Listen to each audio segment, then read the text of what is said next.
想吃面包再也不用出去买了啊！今天分享的是纯家庭版，用料简单，做法简单，还不需要技术。今天我分享了烤箱版的、蒸锅版的、平底锅版的，家里边有啥就用啥，馅料随心所欲，有馅没馅都可以。我今天做的是苹果馅，这个苹果还是头春节的呢，再不吃都干了。把苹果削皮，然后把里边那核剔出去，切片切丝儿，然后切成小丁，用白糖腌2个小时。咱们炒的时候就不用加水了。糖的用量根据个人口味和苹果的酸甜度放啊。把苹果上打的都到盆里，揉成一个光滑的面团。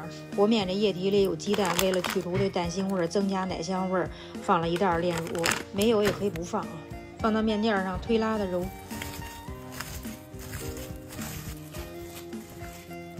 揉成这样的粗模，加盐和黄油，把面切成小块，方便这个黄油的融入。这个黄油不能省啊，也不能用其他的油代替，要选这种纯动物的黄油啊。做面包的面要多揉会儿啊，就这样一边揉一边摔。我觉得没费啥劲儿就揉出膜了，而且我觉得我揉出的膜还挺薄的呢。看看这算不算手套膜？做面包不揉出膜来，然后再不加黄油，那肯定是馒头的口感。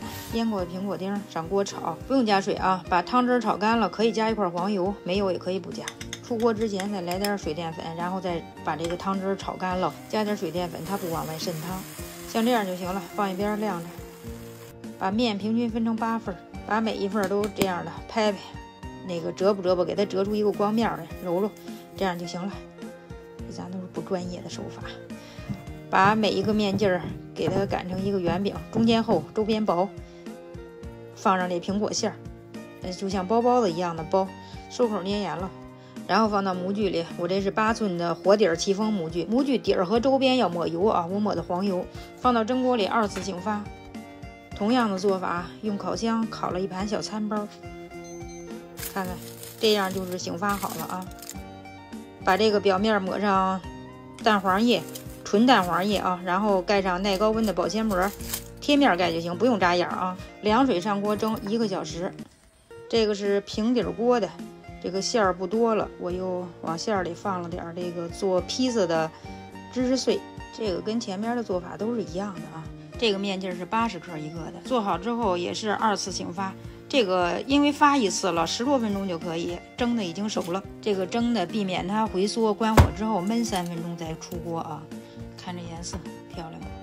这模具周边抹黄油了，好脱下来。这个也醒发好了，开始烙。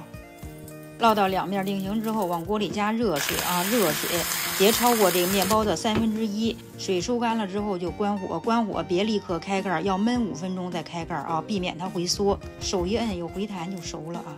看看这里边的馅儿还拉丝呢。这个烤的也熟了，这是小餐包。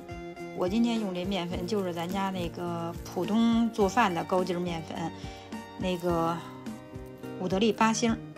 只要把那个面多揉会儿，揉出膜来，看咱家普通面粉也一样的拉丝。看这面包的颜色是不是就特别诱人呀？不管是烤的、烙的还是蒸的，都特别的软和，再加上酸甜的苹果馅，真的是特别好吃。视频都看到这儿了，您是烤是烙还是蒸啊？